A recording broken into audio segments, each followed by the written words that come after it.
Welcome. Tonight, we drift into the quiet folds of ancient myth, into a story whispered for thousands of years, a tale of the underworld and of spring, of love, not loud and fiery, but slow, strange, enduring. Let the rain begin to fall around you now. Let your thoughts soften like mist across still water. Let your breath follow the rhythm of night. This is the story of Hades and Persephone, a tale of longing, of balance, and the gentle turning of the seasons. Close your eyes and imagine a world ruled not just by gods of light, but also by shadows. Before we speak of love, before the flowers disappear, before the seasons learned how to change, there was Persephone. She wasn't called that yet, not fully. To some, she was simply Kori, the maiden, a bright spirit of spring, untouched by sorrow, unbrushed by fate. Her laugh was soft and light, like the chime of a bell swaying gently in the warm wind, and wherever she stepped, wildflowers bloomed with shy excitement. Her mother was Demeter, goddess of the harvest. You've probably heard her name whispered in the rustling of wheat fields and the swelling of ripe fruit. Demeter adored her daughter beyond measure. She kept Kori close, like a treasure tucked into the folds of her heart. Together they wandered the meadows, sowing life and color with every footstep. The world back then never knew it was cold. There was no autumn, no winter, just a gentle, endless spring that melted into golden summer, then back again. The fields stayed green. The trees never lost their leaves. And the earth was always awake, always blooming, always breathing.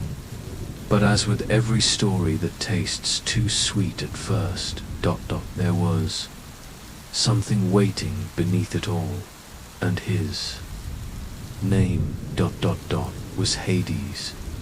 He ruled far below, in a world so silent you could hear thoughts echo like wind in a cavern. The underworld wasn't a place of fire and screams. That came later. At this time, it was still ancient and sacred, a place for souls to rest and remember. A kingdom without sunlight, but not without order. And Hades, well, he wasn't a monster. He wasn't evil, but he was alone. Unlike his brothers, Zeus with his thunder, Poseidon with his waves, Hades had no temple where people danced or sang. No praise was offered to the keeper of the dead. Only silence, only fear. But Hades saw the world above. He saw its glow.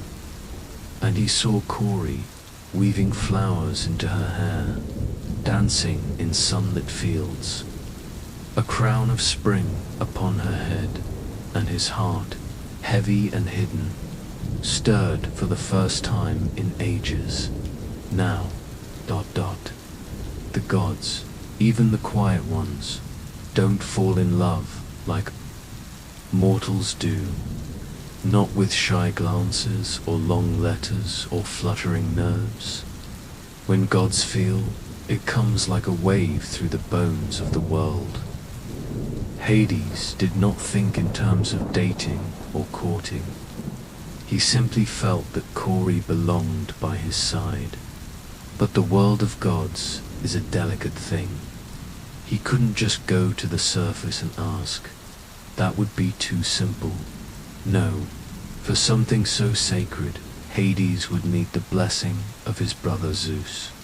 Zeus, king of Olympus, was never too far from the threads of fate. And when Hades came to him and spoke of the maiden, Zeus said nothing for a long time. Then, in the kind of tone only gods can use, he said she would balance you. And that was all Hades needed. Persephone had always known the fields. She knew where the wild roses tangled with vines. She knew which daisies whispered to the wind, and which patches of clover held dew just long enough to sparkle like stars. Her days were simple, joyful, a blend of laughter, petal-strewn hair, and the endless hum of nature's breath. She wasn't alone, of course. Nymphs often played nearby, darting between streams, teasing butterflies, splashing in fountains. The Demeter blessed with eternal freshness. Birds sang songs with no real beginning or end. And the trees always seemed to lean in closer whenever she walked by. But something strange began to stir in the air. A shift so subtle. Even the nymphs didn't notice it. Persephone did, though. She felt it in her chest, like a small flutter, like a quiet note in a song she didn't remember learning. One day, while wandering farther than usual, she found a flower. Not just any flower. This one was ... different. Its petals were deep, red like wine and velvet. Its center glowed faintly, like the embers of a sleeping fire. It didn't sway in the wind. It stood perfectly still, as if it was waiting. Persephone knelt beside it. She reached out to touch it, and the moment her fingers brushed the petals, the earth beneath her feet cracked. Not a tremble, not a shake, a rupture. A great yawning chasm split the meadow wide open. The air rushed out in a hush. The birds fell. Silent. Even the wind seemed to stop breathing. From the darkness below rose a chariot, black as obsidian, pulled by four-shadowed horses, their manes flickering like flame and smoke. And from the driver's seat came Hades. He didn't look like death, not in the way we imagine it. There was no skull, no scythe, no cloak of bones. He wore robes darker than the new moon. His eyes, grey like stone, polished by time, did not burn, but they held a depth that could drown thought. He looked at her not as a stranger, but as someone who had been waiting. For a very long time, Persephone gasped. Her feet wouldn't move. She wasn't frozen in fear. It wasn't terror. It was ... confusion.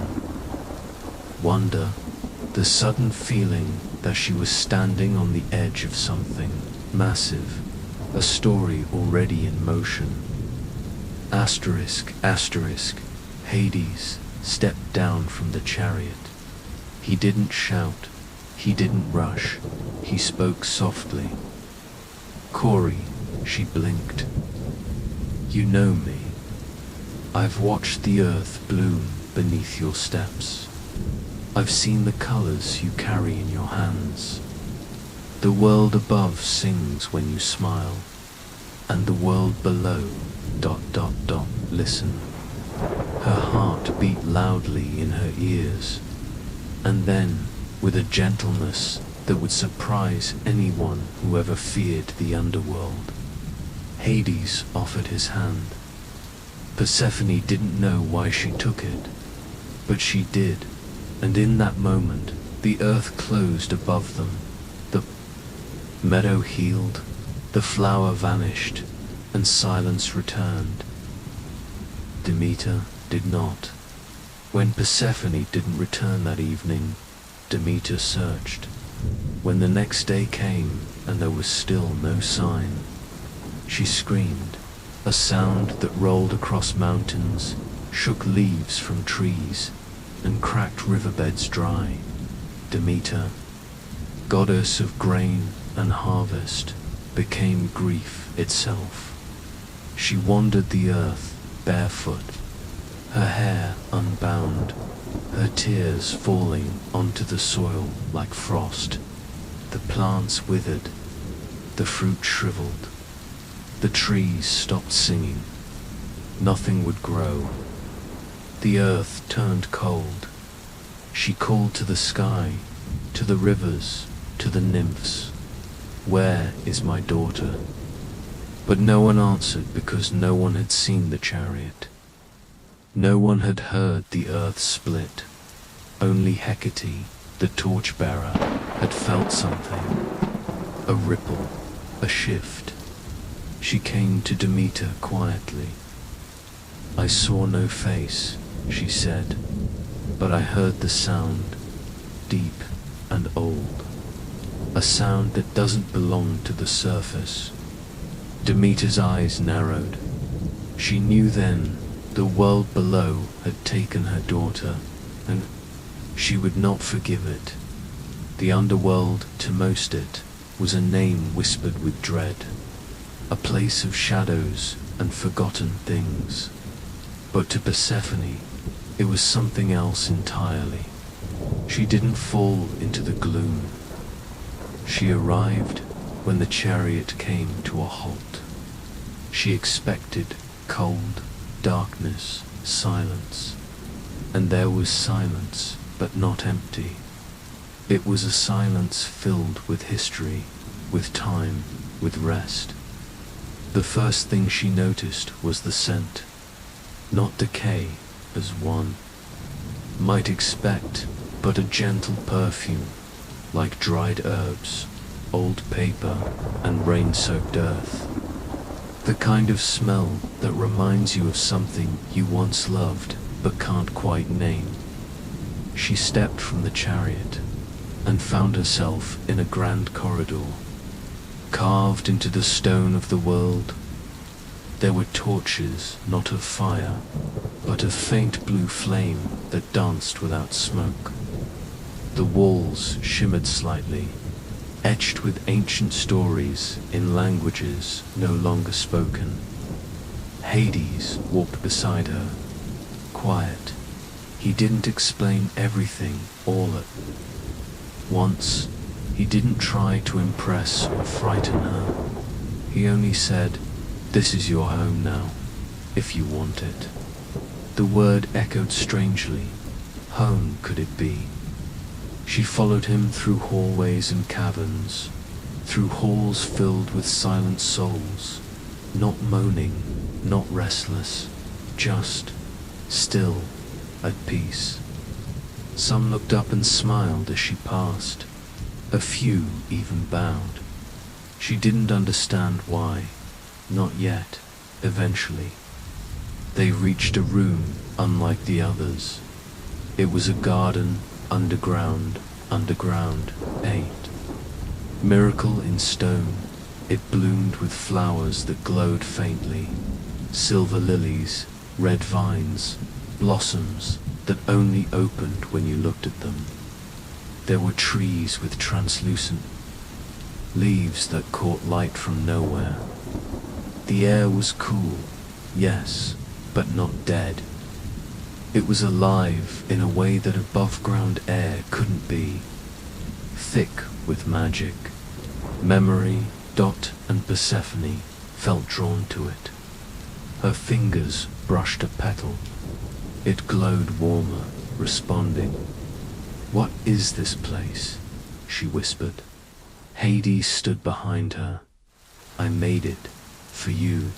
She turned. "For me." He nodded.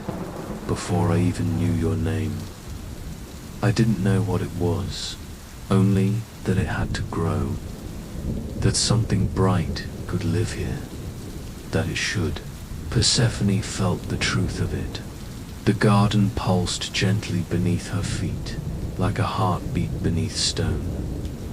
She sat beneath one of the glowing trees. Her hands sank into the soil, and it welcomed her, not in words, but in feeling. It was the first time since she had left the surface that she felt ... safe. Days passed, or at least what felt like days. Time didn't move in the underworld the same way. It drifted, flowed sideways. Persephone explored. She met shades, the spirits of the dead. Not ghouls, not monsters, just souls. People, quiet and still, each carrying their own story. Some wept, some hummed forgotten songs, some simply rested. Persephone listened. She sat beside an old man who whispered names of children, who never knew he existed. She helped a young girl plant a seed in the garden. She sang to a woman who forgot how to sing. Hades watched and slowly ... gently ...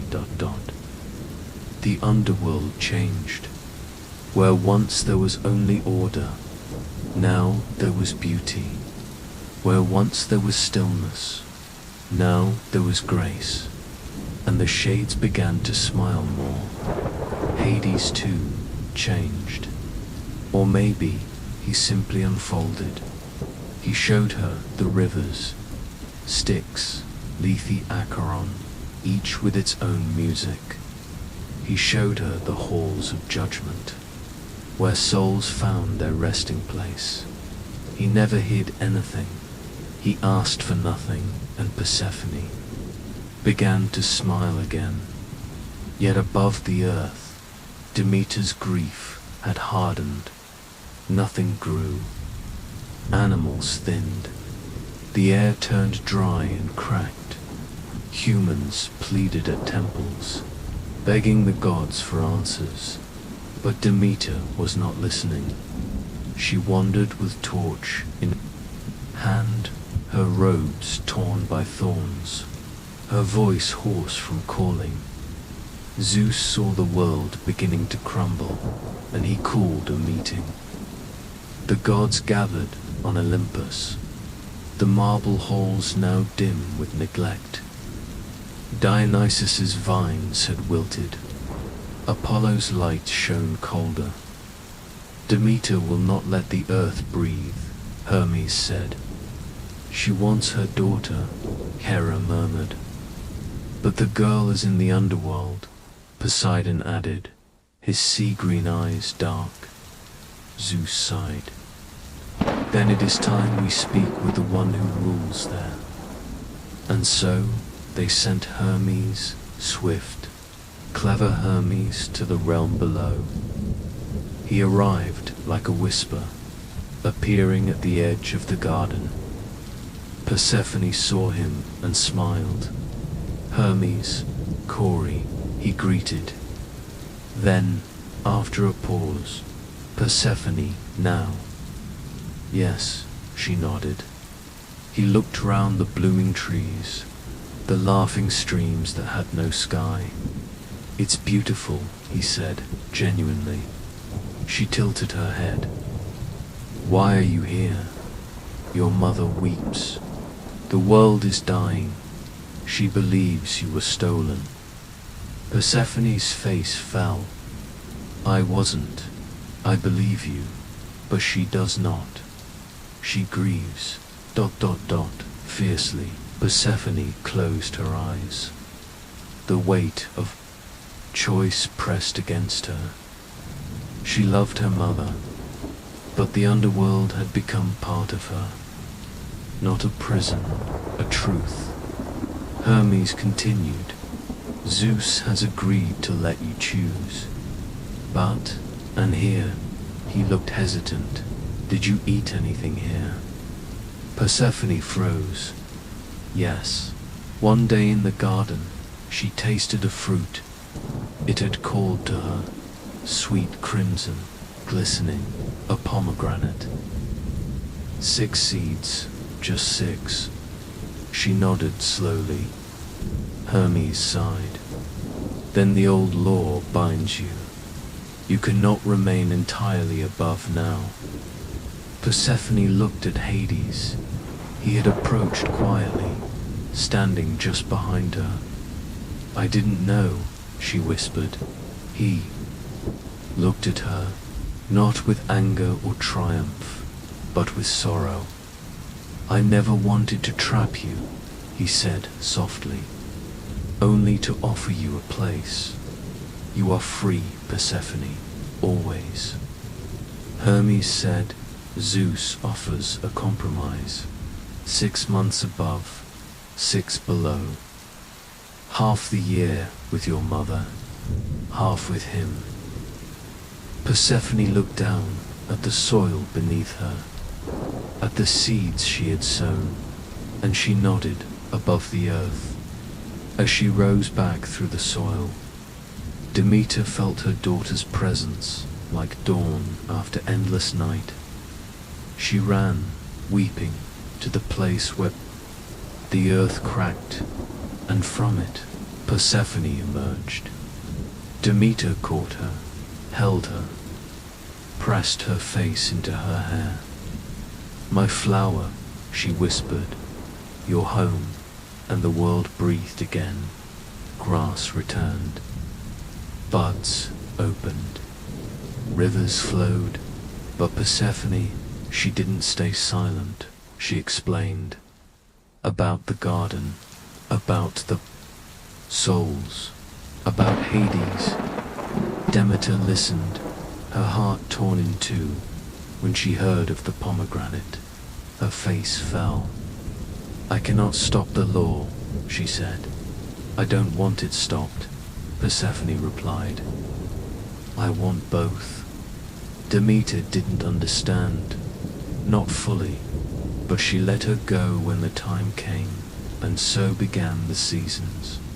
Spring and summer, when Persephone returned to the world above.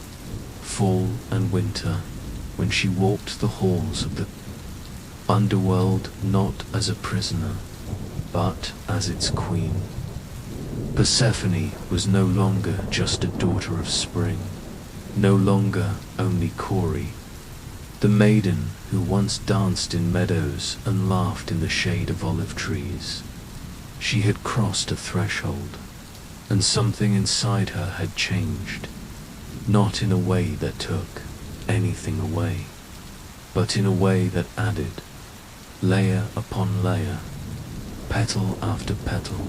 A girl who once only knew the scent of blooming flowers now understood the stillness of tombs. A maiden of sunlight had grown into a queen of dusk, and she wore both with ease. When Persephone returned to the underworld, no longer hesitant, no longer unsure, the shades greeted her with bowed heads and smiles. She wasn't just the girl who had arrived in silence. She was their queen now, not because Hades said so, but because the realm itself answered to her. Her footsteps stirred, petals from stone. Her voice quieted the restless, and the garden, oh, the garden, it bloomed with new life. Every time she touched it, where once it was a hidden corner of peace, now it has expanded. It stretched down forgotten corridors. It wound through caves. Even the river Lethe curved to run beside it. Souls who wandered too long and could not remember who they were found comfort beside its waters. They sat among silver-blossomed trees and let the perfume of flowers ease their pain. Persephone walked among them, not as a ruler, but as a guide. She listened. She remembered their names, even when they forgot. She whispered truths that helped them rest. Hades watched. In the beginning, he feared she might grow to resent him, but Persephone held no resentment, only understanding. She had seen what the world above needed from her. She had seen what the world below lacked, and she chose to serve both.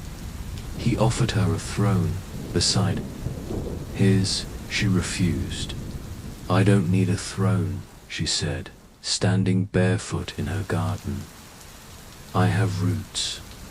He understood. They ruled together, not in power, but in presence. Their partnership was not loud, not grand, but strong and slow, and lasting, where Hades brought law and boundary. Persephone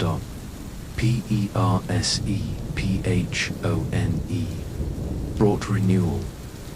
She was not a ruler who demanded it. She was a presence that changed things simply by existing.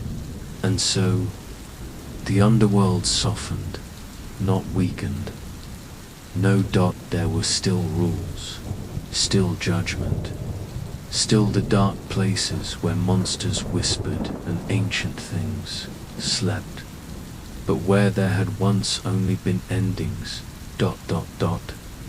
Now there was memory.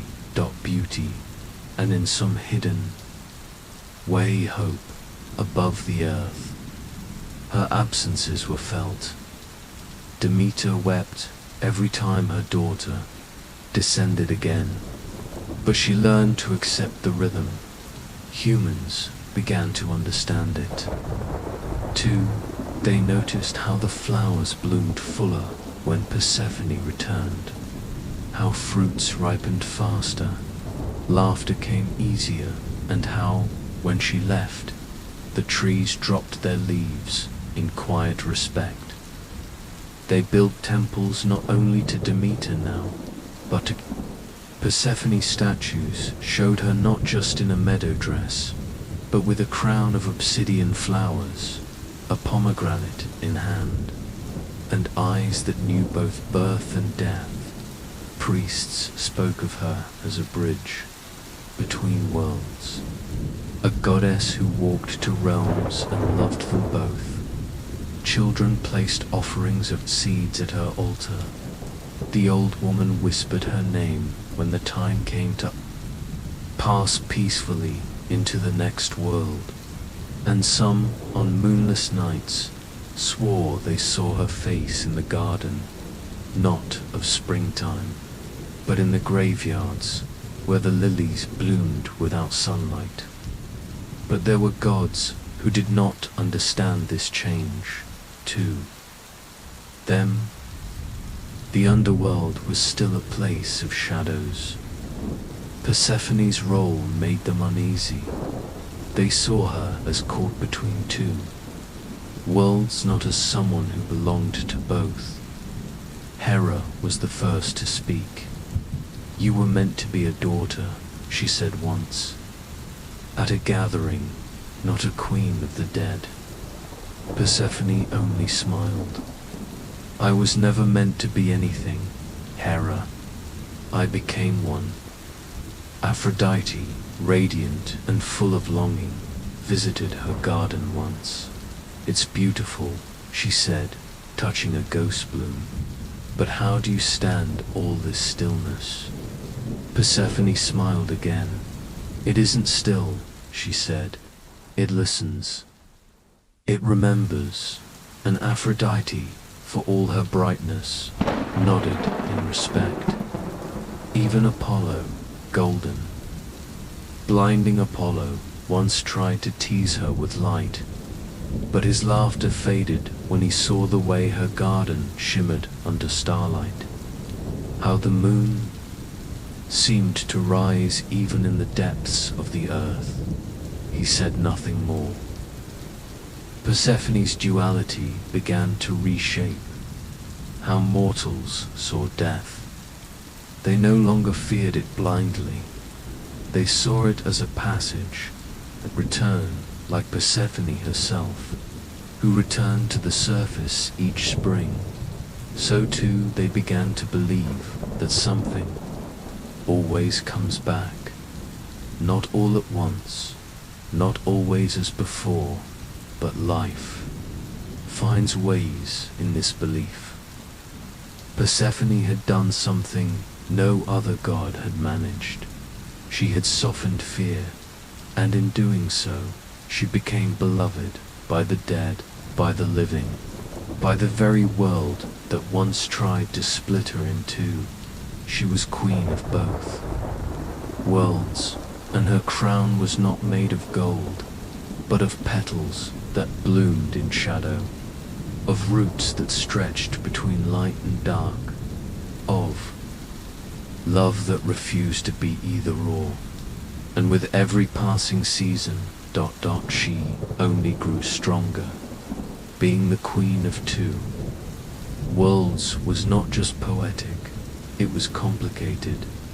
Persephone was not simply walking between springtime and shadow, between mother and husband. She was walking between two systems that did not always agree. Olympus was a place of light and order. Its gods were radiant, powerful, proud. They thrived on worship, on visibility, on grandeur. Was none of those things. It was silent, humble, deep. It did not ask for praise. It asked for respect. Persephone understood both, but neither side made it easy. It began with whispers, whispers on Olympus. The gods had started to wonder, was Persephone growing too strong? Was she favoring the dead over the living? Was she changing? They said she no longer laughed as much in the spring. They said her smile held something darker. They said Hades had twisted her, rooted her in shadow. And though none dared speak too loudly, not in front of Zeus, the rumors grew. One day Hermes approached her. He always had a gentler way about him, a trickster, yes, but with kind eyes.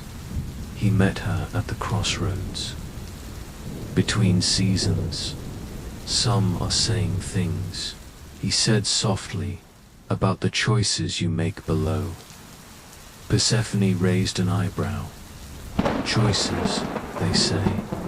The gates open more often now, that more souls linger in the fields instead of moving on. And is that wrong? She asked, tilting her head. Hermes hesitated. I don't think so, he said. But Olympus is not known for comfort with change.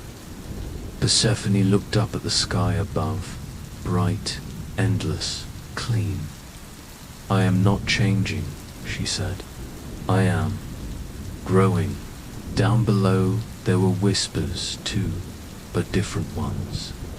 The shades in the underworld had grown, attached. Persephone had brought them light, warmth, rhythm. Some no longer wanted to move on. They sat in her gardens for years. They clung to her. They began to ask for more visits, more touch, more memory. And while her heart was full of compassion, it began to weigh her. Hades noticed it first. You give too much, he said one night. In the quiet just before the river Lethe, Persephone looked at him, eyes tired but still burning. They have nothing else. Then give them rest. Not pieces of yourself. But how could she, when a soul looked at her with eyes full of forgotten pain and asked, just one more day in the garden, how could she say no? Balance, that was the trial. How much of herself could she give before she began to blur? She had once been just a daughter, then a queen, then a goddess of passage. Now she was becoming something even the gods didn't have a name for. She was not just ruling between seasons. She was creating a third place, a third way, not Olympus, not Hades, something in between. The other gods began to react. Zeus, ever concerned with the order of things, summoned her. It was rare, a formal meeting on Olympus.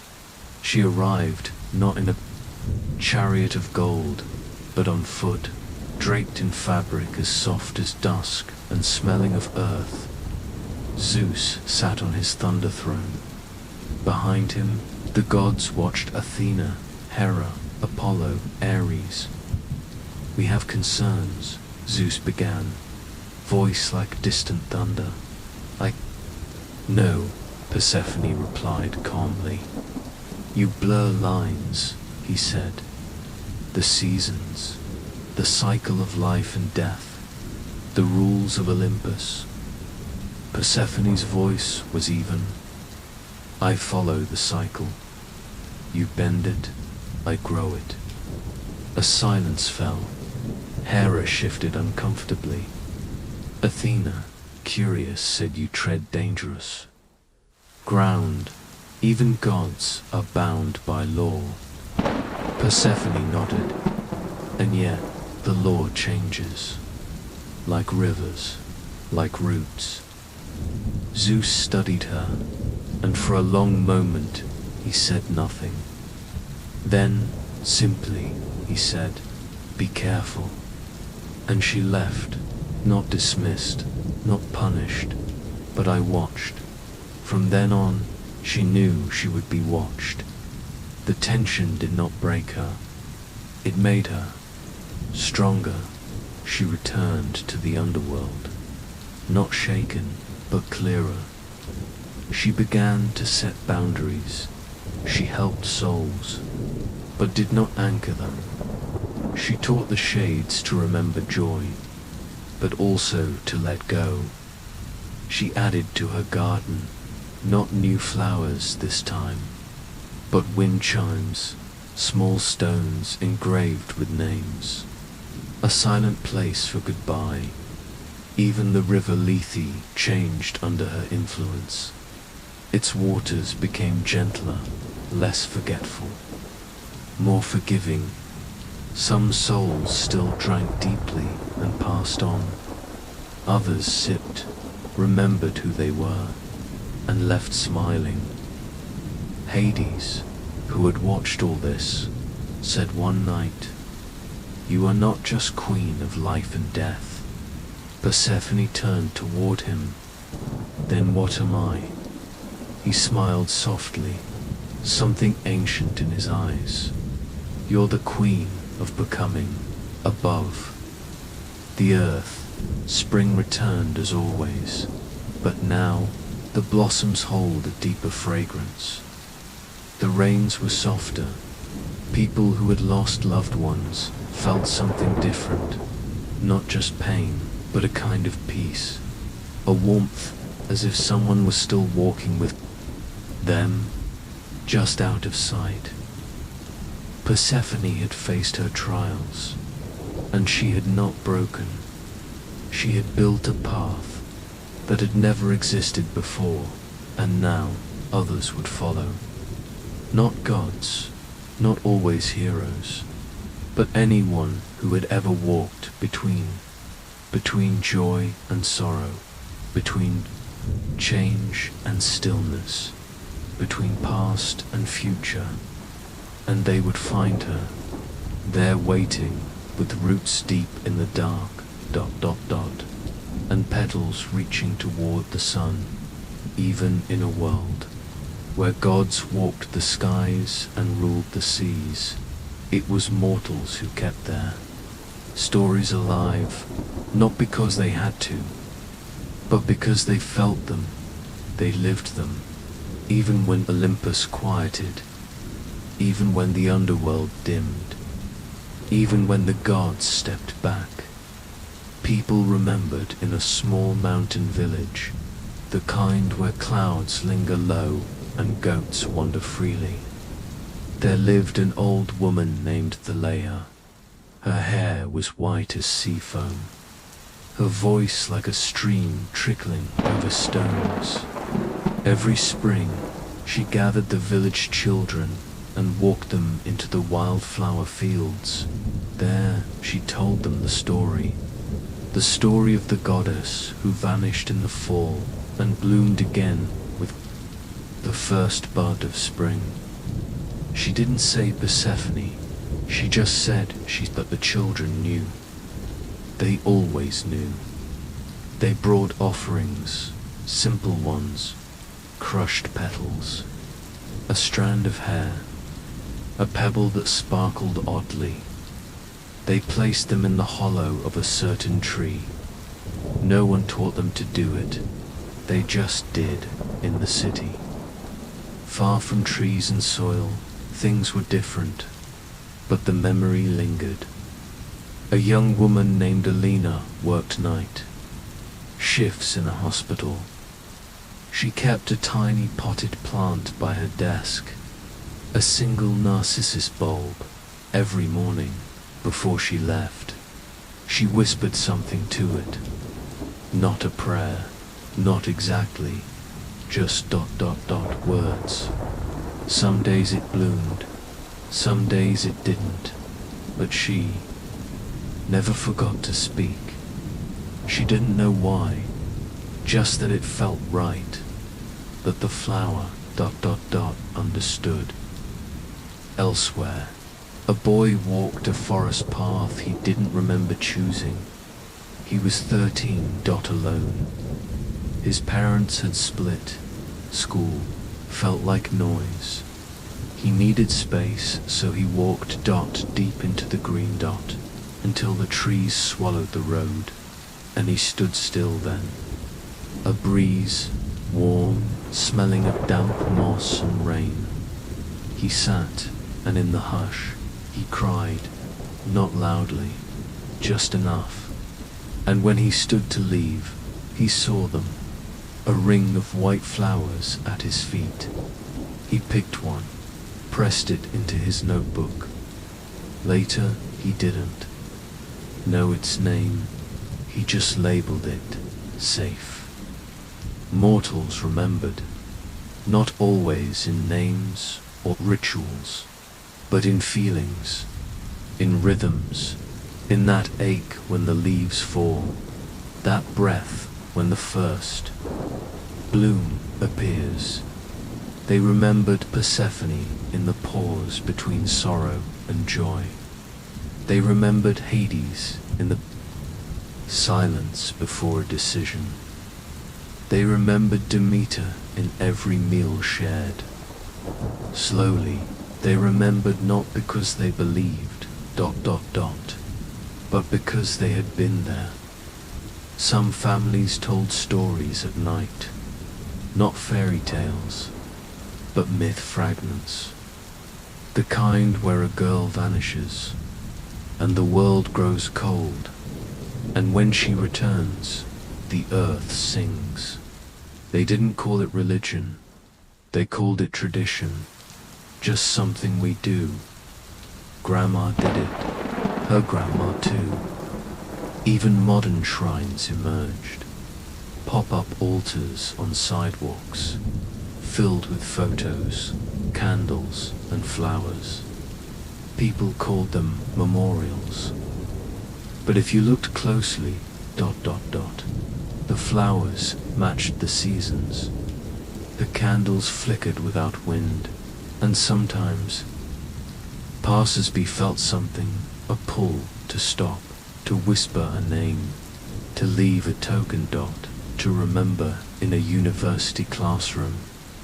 A professor of literature lectured on the Persephone myth. She spoke of abduction, transformation, duality. But as she spoke, she realized ... it wasn't just a metaphor. Her students, half asleep, half distracted, suddenly looked up because deep down they knew it too. The falling, the rising, the splitting of the self, The becoming, they'd lived it. Not as gods, as people. People who'd lost things, found things, lost themselves, and returned differently. That was Persephone's gift. Not just seasons, not just death, but change, and the promise of return, even in dreams. The memory stirred. People dreamt of long hallways lit by torches, of staircases, winding downward, endlessly soft, of gardens blooming in moonlight, of a woman with dark hair and eyes like spring rain, holding out her hand, not to pull them down, but to walk beside them. And they woke, with peace. Not all gods shouted. Some simply stayed, quiet, present, waiting for the moment they were needed again. Persephone did not need temples. She did not need golden statues. She had a memory. She had breath. She had people who walked the edge, who wept and laughed on the same day, who knew what it meant to be both light and shadow, and in every heart that remembered how to come back after breaking, she lived. 6 seeds, that was all it took. 6 tiny pomegranate seeds to change everything. Not a feast, not a golden chain, not a crown or a thunderbolt, just fruit, red, shining, sweet and strange. And that was the moment Persephone stopped being a visitor, and became something more. See, when Hades first brought her to the Underworld, Persephone didn't eat not a crumb, not a drop, because every soul knew the rule. Eat nothing in the land of the dead, or you can never leave. It was a quiet rule, not shouted, just known, and for a while she obeyed. But something changed. Maybe it was loneliness. Maybe it was kindness. Maybe it was the whisper of fate, brushing against her thoughts like a cold breeze. Or maybe, just maybe, it was love. Not a loud love.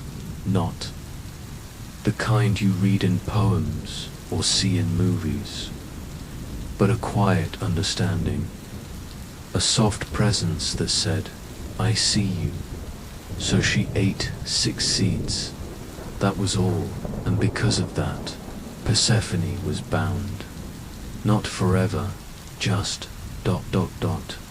Partly, 6 months of the year, she would return to the Underworld, and 6 months she would rise, back to the surface, back to her mother, back to light.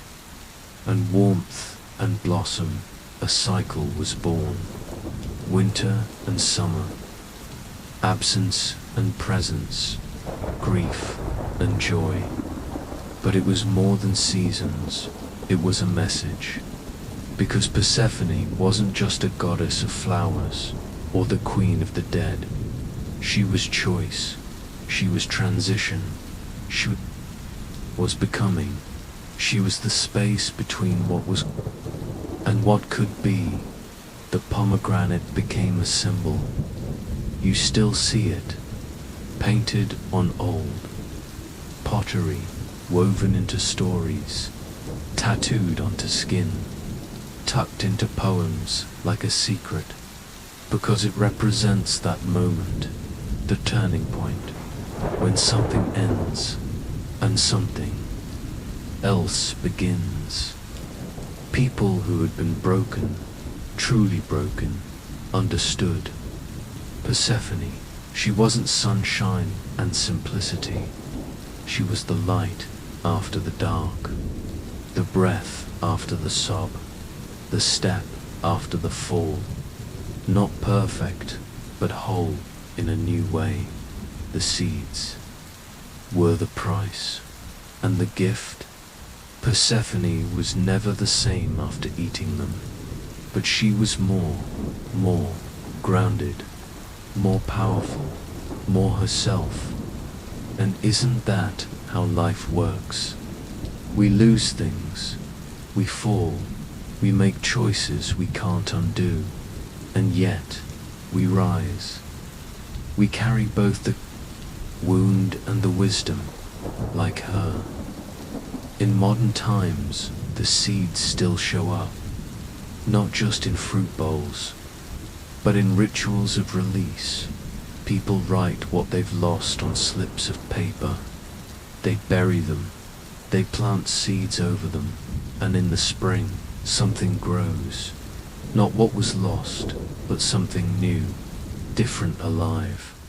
Psychologists talk about post-traumatic growth, the idea that after deep pain, people don't just heal, they transform. That suffering cracks us open, ... And sometimes, through the cracks, light enters. Persephone knew this, long before we had science, or theories, or books. She lived it, she was it, people. Like candles on the equinox now, they scatter pomegranate seeds into rivers. They walk into the woods and say nothing for hours. Not because it's tradition, but because something in their bones remembers the cycle, the silence, the seeds. Even in music, Persephone echoes. Songs that start slow, soft, then rise with fire. Stories and lyrics about falling and rising. Stronger, because we love stories of survival, of return, of finding something sacred in the darkest place. That's her legacy, and Hades. He is part of it too, not as a villain, not as a captor, but as the shadow that makes the light visible, as the depth that makes joy taste sweeter, as the quiet that makes us listen closer together. They remind us, life is not one note, it is a symphony, and silence, bloom, and decay, sorrow and seed sow. When you feel like you're sinking, ... when winter wraps around your heart, ... remember the seeds, remember the cycle. Remember that the queen of the underworld walks with flowers in her hair and strength in her silence, and she always returns. And now, as the tale winds to a close, we return slowly to where we began, to a quiet room, to soft rain against the window, to the hush between heartbeats. You've walked with Persephone, from sun-drenched meadows to the deepest halls of the underworld. You've seen her joy, her sorrow, her choice, and her strength, and maybe you've seen something of yourself in her.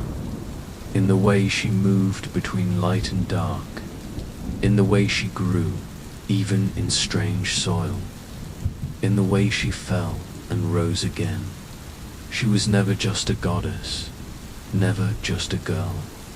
She was change, made gentle. She was becoming, made brave. We began with a whisper, a story as old as the seasons, a tale of love, of balance, of the soft power that lives in quiet things. And now, as your breath slows and your body settles, let that story linger like mist on water. Let it root softly in your chest, because some stories don't end, they return, like Persephone, like spring, like the hush before sleep. Close your eyes now. Let go. Let the petals fall where they will. You are safe, you are home, and somewhere, in a garden beneath the earth, lit by starlight and memory, the queen walks quietly through blooming fields of silence. She is not lost, she is not alone, and neither are you.